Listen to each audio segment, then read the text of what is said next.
अस्सलाम वालेकुम। मैं हूं आपका दोस्त Zeeshan Umar. Crux of education chapter 9 की रिवीजन करने जा रहे हैं हम, और ये गाइडेंस एंड काउंसलिंग का चैप्टर है। बहुत ही इंपॉर्टेंट चीज़ें टर्मिनोलॉजी इसमें बयान की गई है। गाइडेंस और काउंसलिंग बेसिकली ये साइकोलॉजी के रिलेटेड चीज़ें हैं, और कुछ चीज़ें साइकोलॉजी से बारो की गई हैं, कुछ चीज़ें इसकी अपनी हैं। तो हम कोशिश करते हैं उनको देखने की। चैप्टर नंबर 9, इसके तकरीबन 200 के करीब हैं। मेरी कोशिश होगी कि जल्दी से जल्दी इसको गुजारा जाए, ज़्यादा टाइम ना लगे। Literal meaning of guidance. Guidance का मतलब क्या होता है? गाइडेंस का मतलब होता है पाथ देना, कोई रास्ता दिखाना, डायरेक्ट करना, किसी चीज़ को बताना, ज़िंदगी गुजारने का असूल देना।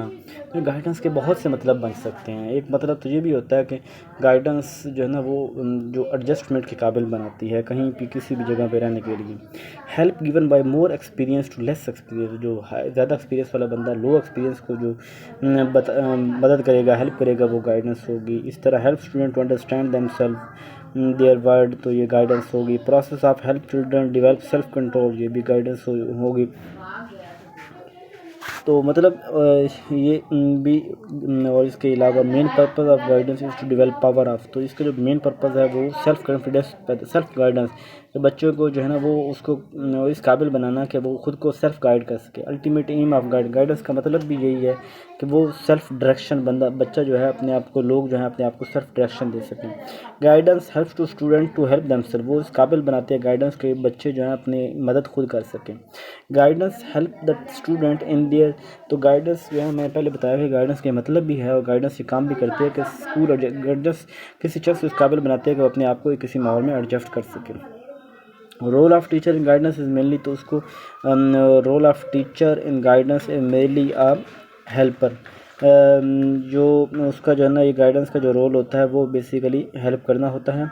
Counsellor help student to resolve their problem, तो काउंसलर जो है वो स्टूडेंट को हेल्प करता है कि वो अपने प्रॉब्लम को खुद सॉल्व कर सकें। यानी इन दोनों का, काउंसलिंग गाइडेंस का मतलब अगले बंदे को खुद मुख्तार बनाना होता है, उसको इस काबिल बनाना होता है।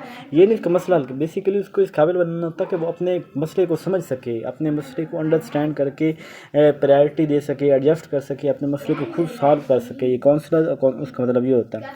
Effective counselling depend on relationship, जितना रिलेशनशिप जो स्ट्रांग होगा ना, इंडिपेंडेंट, ये डिपेंडेंट और जो है ना वो काउंसलर और काउंसली के दरमियान, यानी काउंसलर जो काउंसलिंग करने वाला है और जो काउंसली जो काउंसलिंग देने वाला है, इन दोनों के दरमियान जितना रिलेशनशिप अच्छा होगा उतनी वो वाली जो है वो गाइडेंस जो काउंसलिंग है वो स्ट्रांग होगी, इफेक्टिव होगी।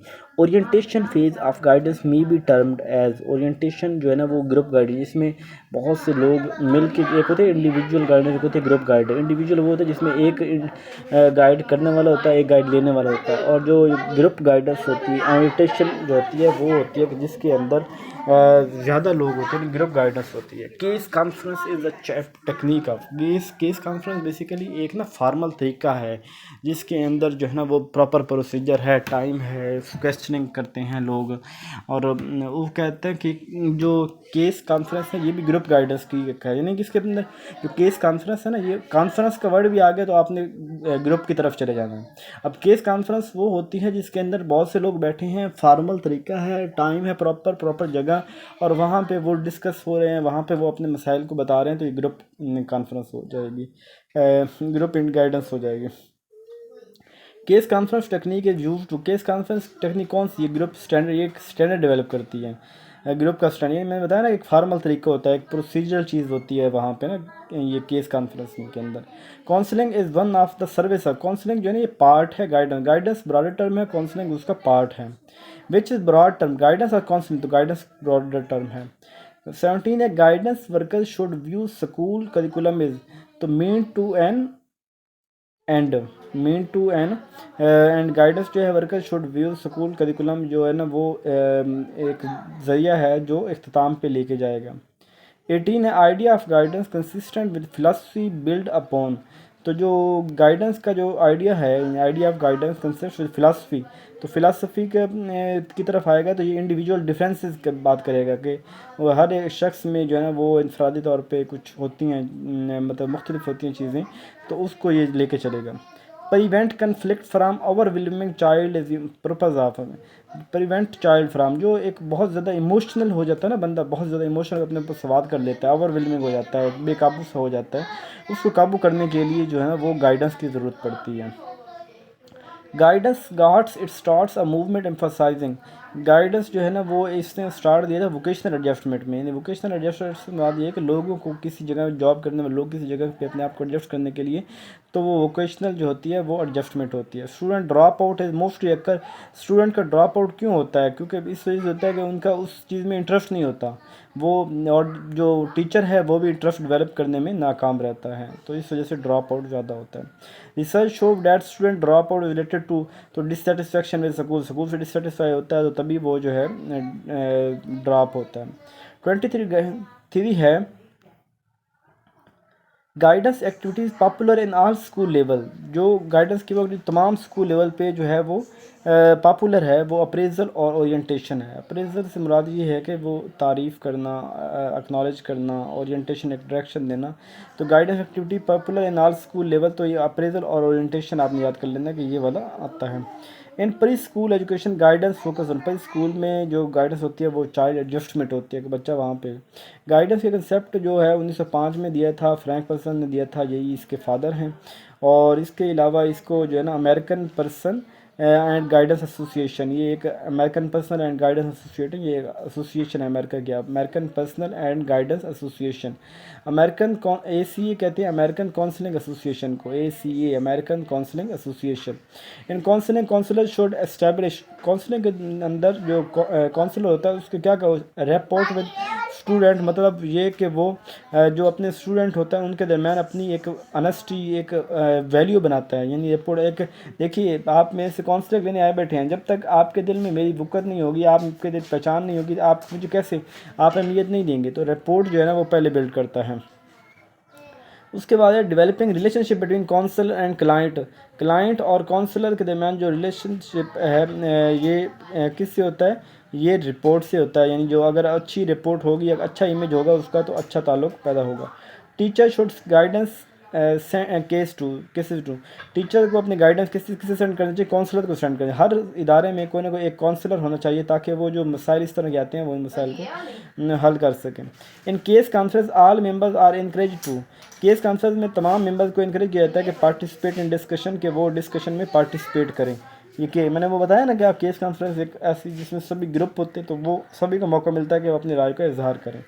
Adolescence adjustment improvement by peer opinion, peer की बात आ गई तो पेयर का ताल्लुक सोशल के साथ सोशल ग्रुप गाइडेंस होगा। Select higher learning institution that suits need and student qualification, higher learning institution that's higher learning institution select करने चाहिए जो आपके नीड्स को पूरा करें और स्टूडेंट की क्वालिफिकेशन भी को भी।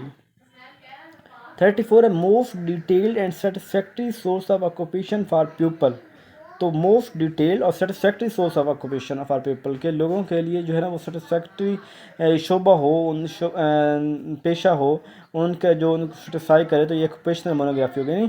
जिसके अंदर ऑक्यूपेशनल मोनोग्राफी, जिसके अंदर आप अपने जो है ना वो जो आपका शोबा है उसके अंदर आप सेटिस्फैक्शन के लिए ऑक्यूपेशनल मोनोग्राफी इस शोबे को कहेंगे, जिसके अंदर सेटिस्फैक्शन हासिल करते हैं। जो फील्ड ट्रिप होता है इसके अंदर जो पीपल है वो डायरेक्ट एक्सपीरियंस ले रहा होता है। ऑक्यूपेशनल फील्ड ट्रिप जो आप पेशे के अंदर, यानी आप किसी देखिए कि पेशे के मुतालिक आप किसी इदारे में जाना चाहते हैं, आपको मैं सारी बातें बता दूँ वहाँ ये होता है ये होता है, और एक बंदे को वो वहाँ जाके खुद जाके देख ले कि वहाँ क्या हो रहा है, तो उसका एक्सपोजर ज़्यादा होगा ना कि जिसने वहाँ, तो सेटिस्फैक्शन लेवल उसका ज़्यादा होगा कि जिसने वहाँ जाके देखा होगा। जितने भी किसी जो ऑर्गेनाइजेशन में एम्प्लॉइज़ होते हैं और जो एम्प्लॉयमेंट हासिल तो वो लेबर फोर्स कहलाती है। क्वेश्चनियर, ऑटोबायोग्राफी, स्टडी हैबिट, ये सारे जो है गाइडेंस के इंस्ट्रूमेंट हैं जिनके डाटा कलेक्ट करते हैं। One not chosen bye pairs, जो अपने पेयर्स के साथ नहीं होता तो वो आइसोलेट होता है, इसका मतलब है। इन मेकिंग केस समझ it best to start with person present status, कि जब भी आप रिपोर्ट लिखने लगें किसी को काउंसलिंग करने के बाद, तो आप उसकी करंट स्टेट लिखें कि अब वो कहाँ पे खड़ा है, तो शुरू वहाँ से करें। पर्सनल इंटरेस्ट लोगों के जो जितना किसी चीज़ में, जैसे मेरा इंटरेस्ट मिसाल के तौर पे एजुकेशन में है, तो इसका वजह होगी बैकग्राउंड पे, मैं उसको पास्ट में मेरे कुछ एक्सपीरियंस ऐसे रहे होंगे कि मुझे एजुकेशन के सब्जेक्ट ने मज़ा दिया होगा, तो फिर वो पास्ट एक्सपीरियंस की बुनियाद पे जो है ना वो इंटरेस्ट लोगों के बनते हैं। IQ लेवल जिनका 70 से 140 होता है, ये वो होते हैं कि जो एक बड़े स्कूल के अंदर आराम से चल सकते हैं। Heart of guidance is called, जो heart of guidance faced problem कहते हैं, heart of guidance is called, जिस काउंसलिंग कहते हैं। और counselee substitute the real problem is, तो फेस्ड प्रॉब्लम, फेस्ड में जो सामने जो बिल्कुल नज़र आने वाला प्रॉब्लम है उसकी तरफ जो है ना वो फेस्ड प्रॉब्लम की तरफ हमें काउंसली उसकी तरफ हमें लेके जाता है, हमें उधर रेफर करता है। इन जो सामने चीज़ नज़र आ रही होती है, जो उस तरह का प्रॉब्लम कहीं और नज़र आ रहा होता है, उसकी तरफ ले जाके तो वो हमें जो है ना मिसालें देता है काउंसलिंग को। Report is synonym with, report जो है ना ये इसका मतलब ये है कि गुड वर्किंग रिलेशन, के आपस में इतना अच्छा रिलेशनशिप हो, रिपोर्ट कायम हो, ताकि वो अपनी सारी बातें काउंसलर को बता सकें। Most important element in conduct of interview, interview के दरमियान सबसे अच्छी चीज़ यही है कि वो जो पैनल है वो अपना अच्छा रिलेशनशिप बना ले उस इंटरव्यू के साथ, यानी गुड वर्किंग रिलेशनशिप बना, एस्टेब्लिश गुड रिपोर्ट बना लें। इसके बाद psychotherapeutic method of guidance encourage people to solve problem at, ये साइकोथेरापेटिक ये वो वाले लोग हैं जो उनको प्रॉब्लम सॉल्व करने में मदद करते हैं। Non directive counselling counsellor act as sounding board, इसको ये बोर्ड ये कहते हैं कि जब नॉन डायरेक्टिव काउंसलिंग वो होती है जिसके अंदर जो काउंसली होता है वो एक्टिव होता है, जो टीचर होता है वो पैसिव होता है। तो टीचर जो साउंडिंग बोर्ड होता है कि यानी यहाँ काउंसली जो है वो बात कर रहा होता है, टीचर उसकी बातों को सुन के जज कर रहा होता है। Counsellor direct client according to own value system, वो जिसमें काउंसलर डायरेक्ट कर रहा होता है तो वो डायरेक्टिव काउंसलिंग होती है। काउंसलर प्ले एक्टिव रोल, तो वो डायरेक्टिव काउंसलिंग होती है। और क्लाइंट इज एक्टिव हो तो वो वाली क्या नॉन डायरेक्टिव होती है। क्लाइंट एंड काउंसलर दोनों वो कोऑपरेटिवली काम कर रहे हैं तो इक्लेक्टिव काउंसलिंग हो जाएगी। डायरेक्टिव काउंसलिंग जो है ना वो विलियमसन ने दी थी डायरेक्टिव काउंसलिंग, और नॉन डायरेक्टिव काउंसलिंग जो है ये दी थी फ्रैंक कॉर्ल रॉजर्स ने दी थी, और बोर्डन ने दी थी जो एक्लेक्टिक काउंसलिंग है। अदर नॉन डायरेक्टिव काउंसलिंग वो होती है जिसको पर्सन या क्लाइंट सेंटर्ड भी कहते हैं, और ये वाली किसी कॉर्ल रॉजर्स ने दी थी। डायरेक्टिव नॉन डायरेक्टिव कंबाइंड, इन तीनों ये बेसिकली काउंसलिंग की 3 अप्रोचेज़ हैं। ठीक है, काउंसलिंग और जो इंटेलेक्चुअल लेवल पे होती है, यानी जिसके अंदर इंटेलेक्चुअल दिमाग का इस्तेमाल होता है ज़्यादातर इमोशन की बजाय, तो वो डायरेक्टिव होती है। और जिसके अंदर इमोशन का ज़्यादा इस्तेमाल हो तो वो और इसका इंटेलेक्ट का कम हो तो उसे डायरेक्टिव कहते हैं। क्लाइंट जो है डिपेंडेंट, जिसमें अंदर क्लाइंट डिपेंडेंट होता है वो होती है डायरेक्टिव, और जिसके अंदर क्लाइंट जो होता है वो इंडिपेंडेंट होता है वो होती है non directive.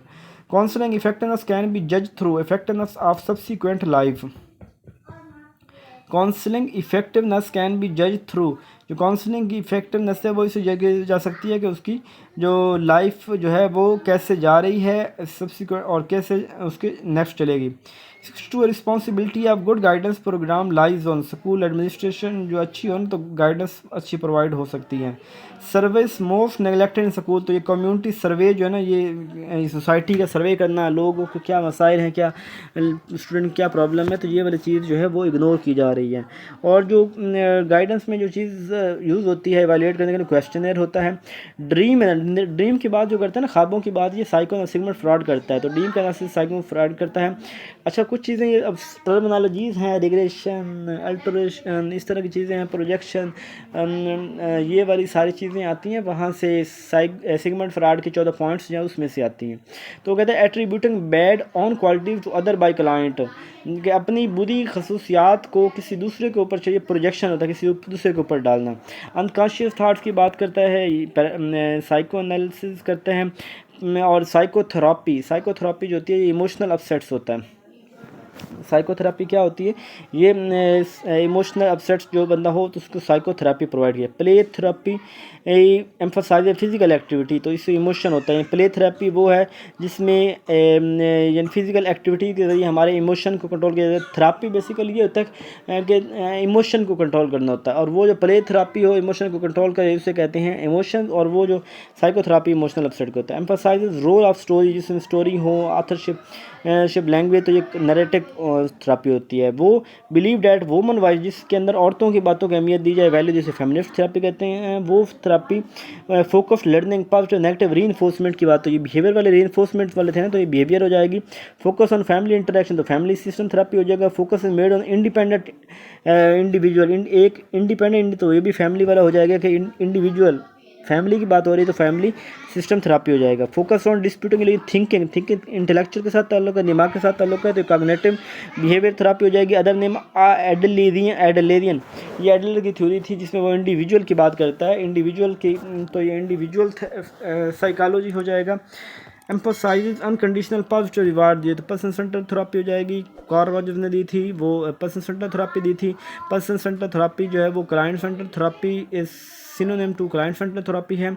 Birth order is considered important Adlerian therapy, birth order is considered important, ये एडलेरियन थेरापी इंडिविजुअल की बात करता है, और ये वाला जो है ना, जो बर्थ आर्डर है उसको अहमियत देता है Adlerian. Emphasise importance of self talk, inner dialogue, ये खुद से बातें करना, तो ये वाली self talk, inner talk, cognitive behaviour therapy में आएगा। पर पेरेंटल एक्स्ट्रा डिमांड, यहाँ पे जो वालदैन है उनकी एक्स्ट्रा डिमांड हो, क्रिटिसिज्म हो, ये कौन सा डिसऑर्डर होता है, ये साइकोलॉजी, ये कार्ल रॉजर्स ये बात करता है। इफ़ यू अगर किसी को प्यार नहीं मिला तो वो बाद में कहेगा कि मुझे प्यार मिले लेटर एज में, तो वो भी कार्ल रॉजर कहता है। और जो लोग स्ट्राइव फॉर सक्सेस और superiority is force behind behaviour, वो जो जिनके बिहेवियर के पीछे उनकी कामयाबी चाहिए, उनको बुलंद मकाम चाहिए, सुपीरियरिटी चाहिए, वो एडलेन थ्योरी बात करते हैं। और value of human activity can be seen through social interest, और जिनकी जो लोगों की वैल्यू सोशल इंटरेस्ट के साथ हो तो ये भी एडलेरियन थेरापी कहलाता है। फोकस ऑन फ्रीडम, फ्रीडम के ऊपर बात हो तो वो फ्रीडम के बाद एग्जिस्टेंशियलिज्म वाले कहते हैं ना, तो वो एग्जिस्टेंशियल थेरापी की बात होगी। और वो फ्री होते हैं, अपने एक्शन के रिस्पॉन्सिबल होते हैं, ये वाली बात करते हैं। और frequent cause of unfinished work anger, जो काम अधूरा रह जाता है ना, तो वो गुस्से का सबब बनता है, ये गेस्टाल्ट वाले कहते हैं। और find meaning and purpose of every aspect, हर चीज़ में से अपना मतलब देखना, हर चीज़ को वजह देना, ये लोगोथेरापी बोलते हैं। फाउंडर ऑफ लोगोथेरापी जो है वो विक्टोरियल फ्रैंक है, विक्टोरियल फ्रैंक लोगोथेरापी का है। और हर चीज़ में ये लोग क्या करते हैं, मतलब देखते हैं। एंग्जाइटी जो है ये खास अटैच होती है, एग्जिस्टेंशियलिज्म वाले एंग्जाइटी की बात करते हैं। Non directive reaction against psychoanalysis, तो ये पर्सन सेंटर की थ्योरी दी थी। Our purpose power is in the present related to gestalt, power जो है वो is in the present related to power is in the present, ये गेस्टाल्ट थ्योरी पे कहते हैं। Nothing exist except now is related to, ये gestalt theory पे कहते हैं। पास्ट हैज़ गॉन, पास्ट चला गया, and the future has not yet arrived, future भी नहीं है, तो ये गेस्टाल्ट थ्योरी पे कहते हैं। Gestalt theory feeling about past are unexpressed, तो जिसमें पास्ट की फीलिंग जो है वो अनएक्सप्रेस होती है, वो अनफिनिश्ड बिजनेस होता है। Help client to become aware of his present experience, present की बात मैंने पहले भी कहा कि प्रेजेंट की बात वो करते हैं, गेस्टाल्ट वाले करते हैं, गेस्टाल्ट एज ए होल की बात करते हैं, गेस्टाल्ट वाले जो काम अधूरा रह जाए तो एंगर की बात करते हैं। Behaviour therapy technique use treat phobias, तो सिस्टमेटिक सेंसिटाइजेशन, कितनी सेंसिटिव बंदा है, सेंसिटाइजेशन है सिस्टमेटिक, तो ये फोबियाज को ख़त्म करने के लिए ये सिस्टमेटिक सेंसिटाइजेशन की टर्म इस्तेमाल होते हैं। Rank order list what client fear from least to greatest, किस चीज़ के साथ थोड़े से लेके बड़े तक किस चीज़, तो ये हायरार्की होगी, anxiety hierarchy. Eliminating painful thought, यानी आपके अंदर जो पेनफुल थाट है उसको थॉट फ्रॉम अपनी अवेयरनेस से ख़त्म करना, उसे कहते हैं रिप्रेशन। और closing one's eye to exciting threat of reality, अपनी आंखों को बंद करना किसी एक्साइटिंग थ्रेट ऑफ रियलिटी की वजह से, जो एग्जिस्टिंग थ्रेट ऑफ रियलिटी, जो एक खौफ चीज़ दिला दिया उसके ऊपर अपनी आंखें बंद करना, जैसे बिल्ली को देख के कबूतर ने आंखें बंद कर ली, तो ये डैनियल ने दिया था, ये वाली बात की थी। डाइवर्टिंग सेक्सुअल की बात, सब डाइवर्ट सेक्स, आपकी सेक्सुअल अर्ज है, आपकी दिल कर रहा है सेक्स करने को, और उस अर्ज को आप कर रहे हैं किसी और चीज़ में कन्वर्ट कर रहे हैं, किसी और जो इमोशन जो फीलिंग थी वो कहीं और चैनलाइज कर रहे हैं, आप वो एनर्जी कहीं और लगा रहे हैं, तो उसे कहेंगे सब्लिमेशन कहेंगे। Viewing thing as a whole not as part, चीज़ों का एज होल देखना होलिस्टिक कहलाता है। Deal with success strength not defects limitation, deal with success strength not deficits limitation, तो ये सोल्यूशन फोकस थेरेपी होता है, जिसके अंदर किसी एक के ऊपर जो है ना वो फोकस होता है, किसी एक पॉइंट के ऊपर, और ना कि कमियां, क्या है, deal with success strength, success और स्ट्रेंथ को देखता है ना कि कमियों को देखता है। नहीं, एक चीज़ की तरफ फोकस रखता है तो सोल्यूशन फोकस थेरापी हो जाएगी।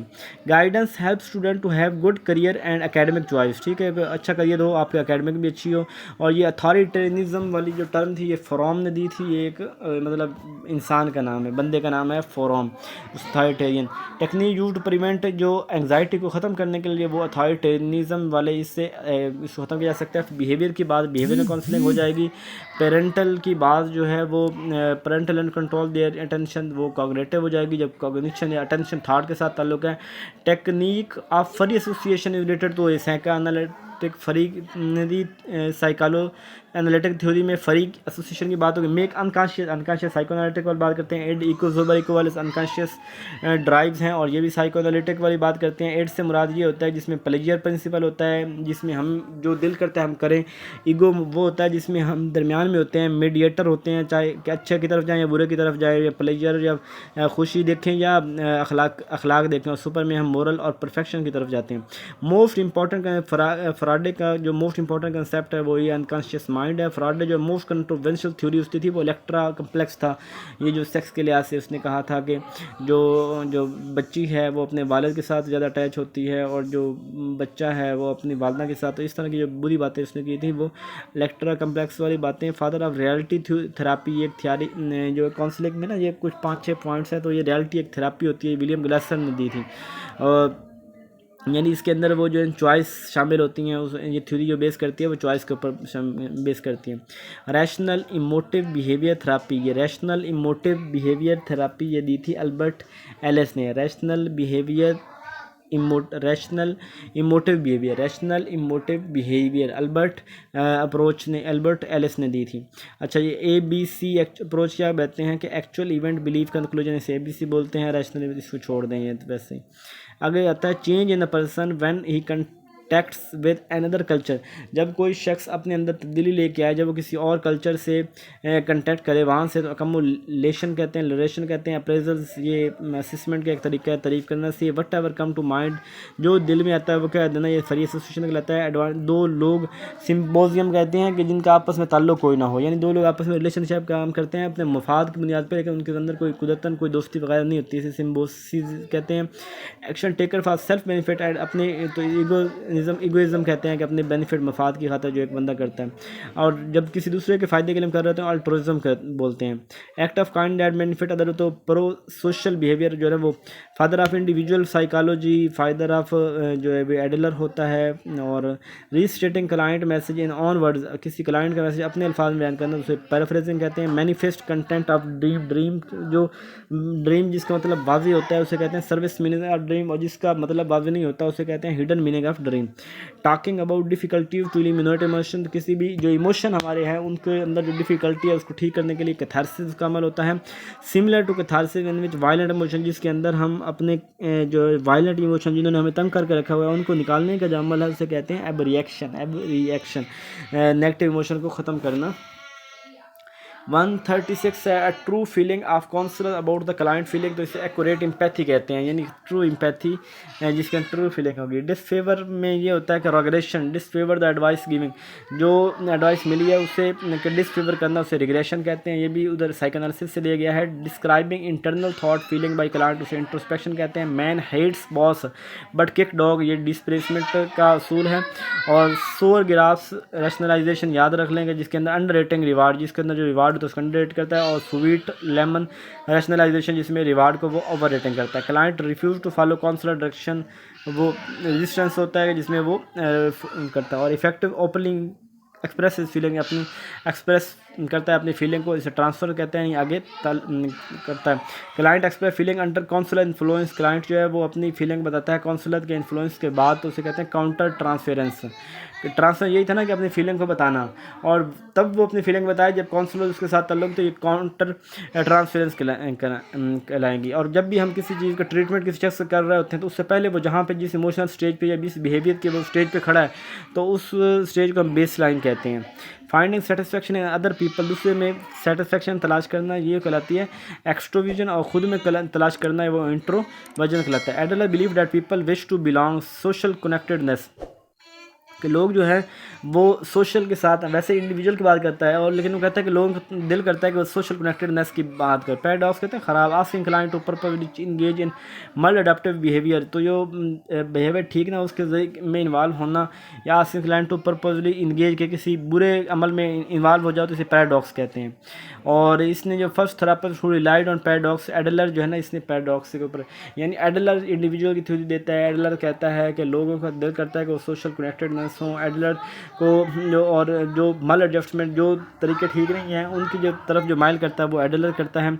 और एक होता है पर्सोना। पर्सोना वो होता है जो हम ज़ाहिर है हम वो फेस में दिखाएं, जो अपना रोल है उस वो मास्क या रोल वो शो अदर टू हाइड, और अपने असल को छुपा के जो हम दिखाते हैं उसे कहते हैं पर्सोना बोलते हैं। Attempt to match client trait with career, client के जो आते हैं उसको जो उसकी अपनी पर्सनल हैबिट्स हैं उसको उसके करियर से देखने से मिनेसोटा वेव पॉइंट कहते हैं, यानी उसकी अपनी हैबिट्स कैसी हैं और जो करियर जिसमें जाना चाह रहा है उसमें कहाँ पे वहाँ पे क्या रिक्वायर है, तो ये वाला जो एनालिसिस है जो देखना है इसे कहते हैं मिनेसोटा व्यू पॉइंट कहते हैं। अपने आप के बिहेवियर को चेक करना, रिस्पॉन्ड, इसको रिफ्लेक्सेस कहते हैं। जो उसमें जो सीक्रेट रखा जाता है क्लाइंट की बातों को उसे कहते हैं कॉन्फिडेंशियली कहते हैं। हाई डिमांड, अच्छा ये हाई डिमांड यानी जहाँ पे बच्चे से डिमांड्स भी हाई हों और जो उसके पेरेंट्स हैं वो रिस्पॉन्सिव भी ज़्यादा हो तो उसे कहते हैं अथॉरिटेरियन पेरेंट। और जहाँ पे उसके डिमांड कम है लेकिन वो पेरेंट्स खुद हाई रिस्पॉन्सिव हैं तो इसे कहते हैं कि वो परमिसिव पेरेंटिंग, यानी बड़ा लूडा रखा हुआ है उन्होंने, परमिसिव पेरेंटिंग। और वो वहाँ पे जहाँ पे डिमांड भी थोड़ी हैं और वो खुद भी तो वे इन्वॉल्व पेरेंटिंग, वो खुद अपने किसी कामों में लगे हुए हैं। Process through which child acquire cultural value, तो socialisation, listening to what is said then repeat, सुनना और फिर उसको वेरी एक्टिव कहता है। रिजल्ट ऑफ बिहेवियर, कंसिक्वेंस होता है। ट्रेड रिफर ट्रेड कहते हैं, एबिलिटीज इंटरेस्ट कहते हैं। गुड मैच बिटवीन इंडिविजुअल और वर्क इन्वायरमेंट, उससे कांग्रेस कहते हैं। कांग्रेस कहते हैं दो चीज़ों का आपस में ताल्लुक जो होता है बगैर किसी मफाद के, कांग्रेस बोलते हैं। और एक और रॉजर्स ने कांग्रेस का कंसेप्ट दिया था। इनहेरिटेड क्वालिटी डेट में लिमिट करियर चॉइसेस, जो करियर की चॉइसेस को लिमिट कर देती हैं वो जेनेटिक इंडोजमेंट इसमें होता है, जो हमें जेनेटिकली जो चीज़ें मिली होती हैं ना, जो हमारी हैबिट्स कल्चर वो होते हैं जो हमें जो है ना वो हमें रोक देती हैं, हम कुछ उससे ज़्यादा नहीं कर सकते, वो होते हैं। डोंट प्रेज चाइल्ड विदाउट, कभी भी तारीफ ना करें जब तक उसकी आप आंखों में देखें। प्रेज छोड़ भी जो है ना वो एज के मुताबिक प्रेज होनी चाहिए, जिस तरह की जिससे में ऑब्जेक्टिव ऑब्जर्वेशन, ऑब्जर्विंग बस state facts only, objective observation observer state facts only. Subjective वो होती है जिसके अंदर सिर्फ वो जो काम की बात हो, जब स्टेट फैक्ट्स की बात होती है, और सब्जेक्टिव वो जिसमें आप अपनी राय शामिल कर ले। Person who use moral principle से मोरल एंड करते हैं। Behaviour changes on change of social environment, social learning behaviour. Token and praise are component of theory, social learning theory में टोकन और प्रेज की बात सोशल लर्निंग थ्योरी में होती है। वर्बल नॉन वर्बल जो होते हैं ये एक्शन, ये मॉडलिंग से आते हैं। चिल्ड्रन इमिटेट, चिल्ड्रन कॉपी करता है किसी मॉडल से, किसी चीज़ से। Best and fastest way of to regain control, तो टेक अ डीप ब्रीथ, अपने आप को कंट्रोल हासिल करने के लिए एक बड़ी सी सांस लें। नोविंग सेल्फ एक्शन, अपने आप को तो सेल्फ कॉन्शियसनेस कहते हैं। अपने हाउ वन एक्ट, किसी कोई बंदा किसी सूरत में क्या रिएक्शन करता है इसको टेम्परामेंट बताता है। Must match age and stage of child development, तो गाइडेंस डिसिप्लिन अप्रोच होती है। Age and child stage of child development की गाइडेंस। अच्छा जी, good things are one thing about himself, ये सेल्फ लेबल्स होती हैं। Good things one thing about himself, तो ये सेल्फ लेबल होगा। How long does child take to get used to do task, तो 6 मंथ में जो है ना वो बच्चा इस काबिल हो जाता है कि वो क्या काम करना है। Good things one things about himself, self label कहते हैं। Employees hates job feel exhausted unsatisfied, vocational burnout होता है। नेचर ऑफ गाइडेंस वो ओपन होती है, और नेचर ऑफ काउंसलिंग जो होती है वो कॉन्फिडेंशियल होती है। काउंसलिंग जो होती है वो प्रोफेशनल लोग करवाते हैं। ट्रेंड प्रोफेशनल एक्सपर्ट जो होते हैं वो काउंसलिंग चाहिए होती है। और गाइडेंस की जो होती है 2 तरह की टाइप्स होती हैं, इंडिविजुअल और ग्रुप गाइडेंस। इंडिविजुअल जिसमें एक बंदा होता है, ग्रुप जिसमें ज़्यादा होते हैं। और वो जो जॉब के लिए गाइडेंस चाहिए होती है, जॉब के हवाले से जानना, अप्लाई करना वगैरह, करियर लिटरेसी होता है। और जिसके अंदर हमें मिनिमम जो है ना वो सपोर्ट रिक्वायर होती है, वो होती है इंफॉर्मेशनल लेवल क्लाइंट। और जहाँ के अंदर एवरेज चाहिए होता है वो इंस्ट्रक्शन होता है। जहाँ पे बहुत ज़्यादा एक्सटेंसिव सपोर्ट की ज़रूरत होती है वो एडवोकेसी लेवल क्लाइंट होता है। Group discussion, problem solving, role play, ये ग्रुप गाइडेंस टेक्निक है। Hesitation is get help of other, तो काउंटर विल होती है। Hesitation to get help of other, ये डरना क्या दूसरे कहते हैं उसे काउंटर विल कहते हैं। आइडेंटिफाई इस problem is the role of counsellor, ये डायग्नोस करना है। Providing solution to problem is counsellor, role therapeutic होता है। Providing solution to problem is solution provide करना किसी थेरेपेटिक होता है। Finding difference between job demand and one skill, तो जॉब की डिमांड क्या है और उसकी स्किल क्या है, तो इस डिस्क्रिपेंसी एनालिसिस कहते हैं। और मिनिमम लेवल जो किसी भी प्रोफेशनल प्रैक्टिस काउंसलर की ज़रूरत है उसे मैंडेटरी एथिक्स कहते हैं। और हाईएस्ट लेवल जो होता है उसे कहते हैं एस्पायरेशनल, जिसमें बहुत ज़्यादा एथिक्स जो वैल्यूज होती हैं, प्रैक्टिस होती है, उसे कहते हैं एस्पायरेशनल एथिक्स बोलते हैं। अच्छा जी, trying to do their best with client by counsellor, जो काउंसलर क्लाइंट से बहुत उसे पॉजिटिव एथिक्स कहते हैं। और कन्फेडेंशियल क्लाइंट वेलफेयर, ये एक एथिकल कुछ कोड्स हैं जो क्लाइंट और जो कॉन्फिडेंशियल की बातों को रखता है। और कॉन्फिडेंशियली जो ब्रोकन होती है, confidentially is broken if child sexually abused, तो अंडर एज 18, ये इसको छोड़ दें। Hurter or humiliating repeatedly other, hurting किसी को हर्ट करना, मजाक उड़ाना, ये बुलिंग बोलते हैं, बुलिंग कर रहा है। वो present systematic decentralisation, systematic desensitisation, Joseph Wolpe ने बात की थी। एथिकल कोड जो है ना, किसने दी थी, अमेरिकन जो है ACA काउंसलिंग एसोसिएशन और अमेरिकन साइकोलॉजिकल एसोसिएशन जो है, उन्होंने ये इसके जो है ना वो कोड्स बनाए थे। राइट्स ऑफ काउंसलर जो है वो एथिकल कोड्स उसके प्रोवाइड करते हैं, प्रोटेक्ट करते हैं। और placing client at job site to observe practical work, तो जॉब शेडो प्रैक्टिकल, ठीक है। कुछ जल्दी मैंने की है, अपना ख्याल रखिएगा, कोई मसला हो तो आप पूछ लीजिएगा। और जज़ाकल्लाह खैर।